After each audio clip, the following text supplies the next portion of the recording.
Hola, ¿cómo están? Les habla su anfitrión y estudiante Frederick Kelly. Bienvenidos al programa Inspírate y Estudia. El tema del día es algo poético. Hace referencia a lugares desconocidos, nuevas experiencias y todo el proceso que conlleva esta aventura. Navegando nuevas aguas. Navegaremos con una invitada muy especial, Daniela Reyes, licenciada en Ciencias de la Comunicación Social, especializada en TIC y Educación. Hola Daniela, es un gusto tenerte aquí. Bienvenida al programa. Hola Frederick, gracias por invitarme. Presta para responder tus preguntas. Como ya sabes, este cambio de las clases presenciales a las virtuales es algo que ocurrió de golpe, sin previo aviso, y es algo en lo que ningún estudiante o profesor estaba preparado. Ni siquiera el sistema educativo lo estaba. ¿Cómo crees que este cambio afectó a los estudiantes? Creo que este cambio en este contexto pandemia-cuarentena básicamente ha afectado a los estudiantes en el sentido que se han visto invadidos en su espacio, el espacio que ellos siempre han sentido muy suyos, ¿no? Como nativos digitales, que es el Internet, por tanto redes sociales, o sea, y me refiero a todas las plataformas que uno generalmente utiliza, ¿no? Y obviamente esto afecta a los jóvenes porque ese espacio de placer que tenían ellos de repente se convierte también en un espacio serio y de conocimiento que se lo dejaban tal vez a la universidad y a la clase presencial. ¿Consideras que hay un rechazo de adaptación por parte de los estudiantes hacia las clases virtuales?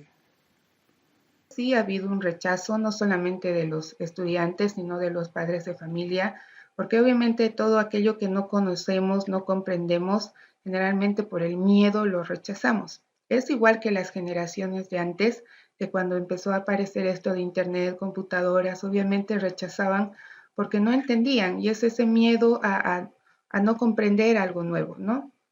Entonces, en este caso también ha habido un rechazo de los jóvenes a estudiar en las clases virtuales porque me imagino que les ha dado un poco de pánico de repente no sentir, yo sé que a la gente le gusta el contacto humano, todo esto, y es normal, somos seres sociales.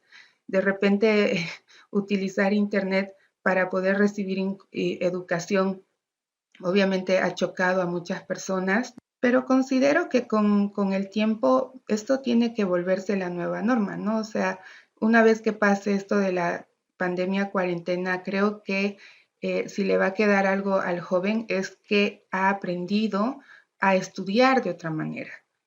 No es algo nuevo, por ejemplo, para la gente mayor, esto de la educación virtual, porque básicamente todo el tiempo nosotros reforzamos, mejoramos nuestras capacidades a través de este espacio, ¿no? Nosotros sí lo entendemos como un espacio de educación. Entonces creo que es bueno que la mentalidad del joven un poco trabaje en este sentido y básicamente entienda que también un espacio como Internet puede ser muy interesante para poder mejorar sus capacidades.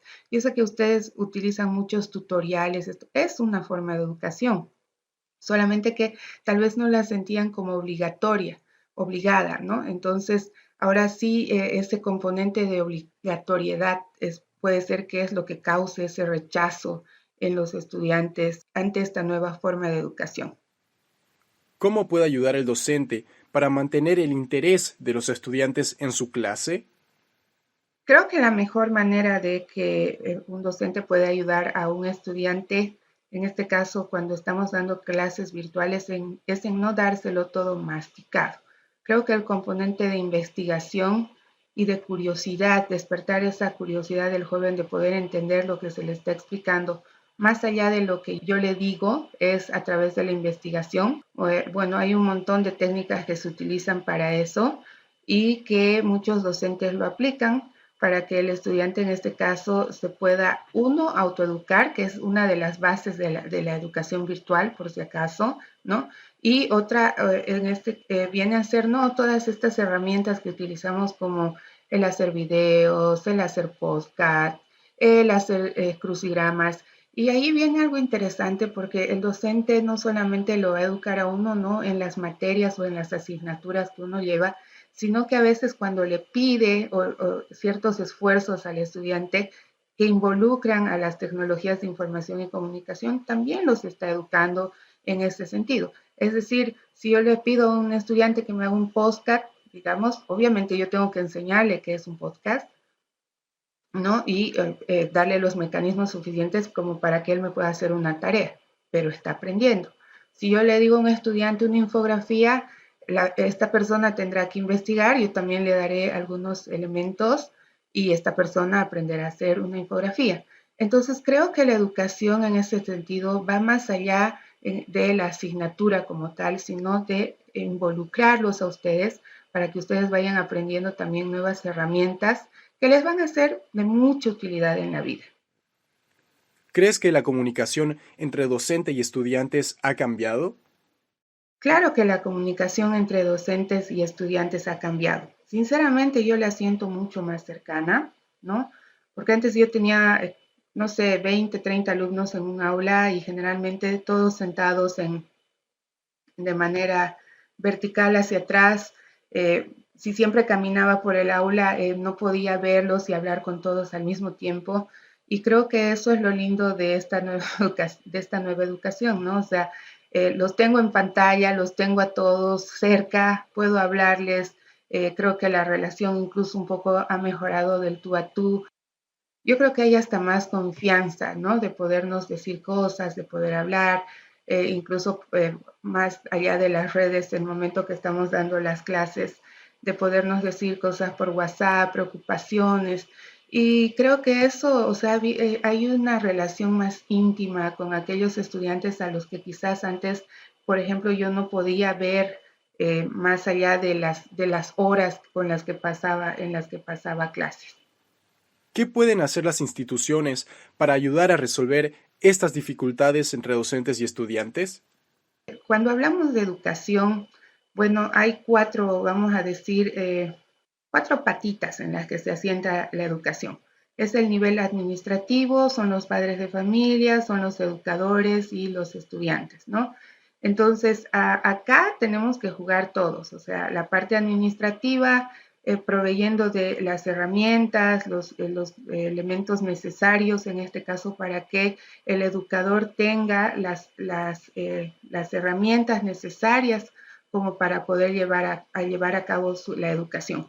El docente se tiene que autoeducar, revisar contenidos, explorar nuevas formas que involucren más al joven, ¿no? Por otra parte, los estudiantes deben poner su 50%, es decir, como ya había explicado hace rato, tener la capacidad, creo que eso es lo que les está faltando de adaptación a este cambio, ¿no?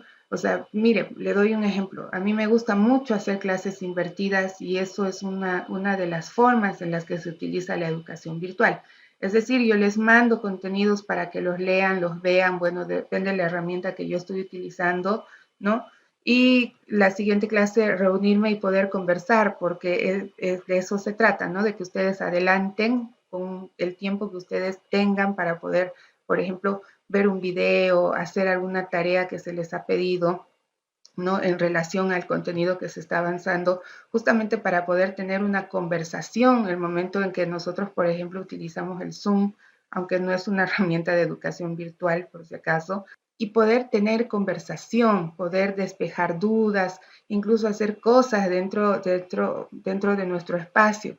Sin embargo, el estudiante no lee, no mira, o sea, y entonces eso también, pues, ¿no? O sea, juega en contra del docente porque el docente está tratando de hacer algo interesante, pero necesita el otro 50%.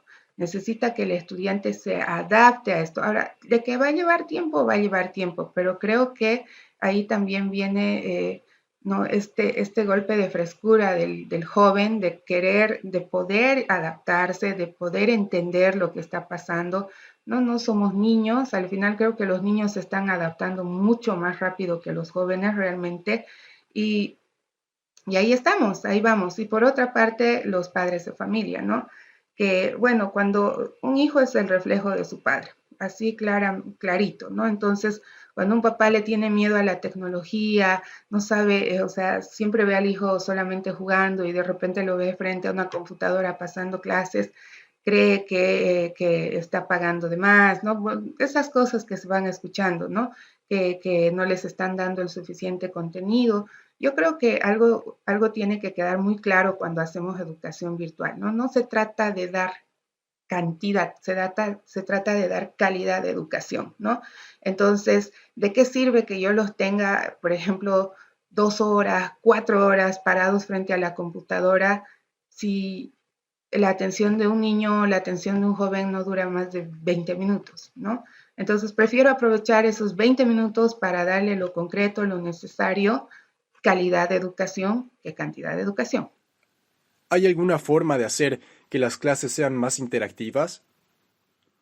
Como le dije, ¿no? La mejor forma de que una clase sea más interactiva es, en este caso, que ustedes, estudiantes, se pongan la camiseta, empiecen a leer, empiecen a escuchar, empiecen a cuestionar. Entonces, creo que así vamos a hacer. Nosotros ya tenemos los conocimientos, cuestionennos, hagan hagan que nosotros también pues un poquito, por fin podamos tener una conversación un poco más profunda con ustedes, ¿no? O sea, ahí están los contenidos, ya se los hemos dado. ¿Por qué no pueden ustedes leer un poco? Me preocupa el hecho de que muchos jóvenes no leen, no leen, ni siquiera ven los videos que se les mandan, ¿no? Y no estoy diciendo videos bajados de la red, por si acaso, son videos elaborados por los docentes, adaptados a la realidad, pero el joven no los ve. Entonces, yo creo que eso ya viene de una dejadez como le digo, ¿no? De poderse adaptar a este cambio. Tú, como profesora, ¿cuál fue el proceso de adaptación que llevaste desde que empezaron las clases virtuales hasta ahora? ¿Fue sencillo?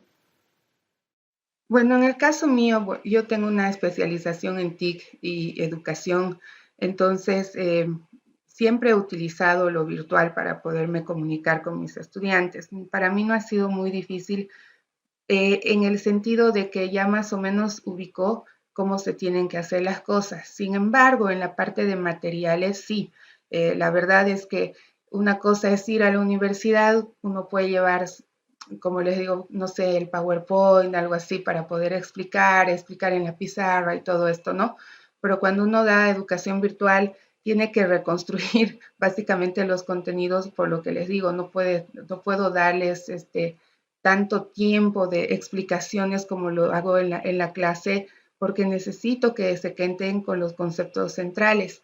Entonces tengo que reorganizar toda mi asignatura, ver cuáles son básicamente los contenidos que yo necesito que de verdad se queden en la cabeza de mi estudiante, hacer videos, ver algunas otras formas creativas para poder adaptar los materiales, ¿no? No utilizar los mismos recursos siempre para que ustedes puedan, o sea, no se aburran básicamente de solamente recibir videos o solamente PDFs o cosas por el estilo, ¿no?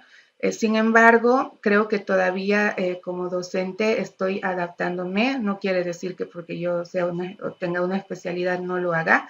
Creo que este semestre a mí por lo menos me ha servido para ver, o sea, un poquito entender, comprender también los cursos, porque los cursos, o sea, los estudiantes no son iguales todos, no se los puede cortar con una misma tijera.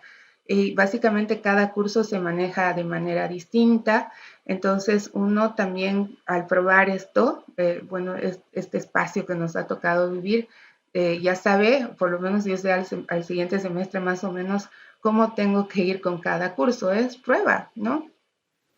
Perfecto. Eso sería todo en cuanto a la entrevista.